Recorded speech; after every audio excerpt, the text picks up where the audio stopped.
What technology did the WMU professor help develop to restore sleep in Alzheimer's patients? It's a breakthrough device that could change how we treat memory loss and improve quality of life. The WMU professor helped develop a wearable technology that uses targeted sound pulses timed to brain waves during deep sleep. These pulses amplify slow-wave sleep, which is crucial for memory consolidation and brain health. Alzheimer's disease disrupts this sleep stage, worsening cognitive decline. This tech gently nudges the brain back into better sleep patterns without drugs or invasive procedures, offering a non-invasive way to restore restorative sleep. This technology listens to the brain's natural rhythms in real time using sensors.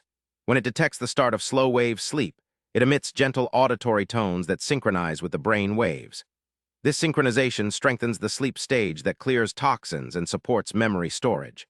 The timing is critical. Too early or late won't help, but perfectly timed pulses boost sleep quality significantly. Better slow-wave sleep means the brain can more efficiently clear harmful proteins linked to Alzheimer's, like beta-amyloid. Patients using this device have shown improvements in memory tests and daily functioning. While it's not a cure, restoring quality sleep can slow the disease's progression and enhance patients' quality of life. This technology offers new hope where traditional treatments have struggled. From gentle sound pulses to restoring deep sleep, this WMU-developed technology is reshaping Alzheimer's care. Better sleep means better memory and brain health. If you found this fascinating, hit subscribe for daily answers to questions you didn't know you had.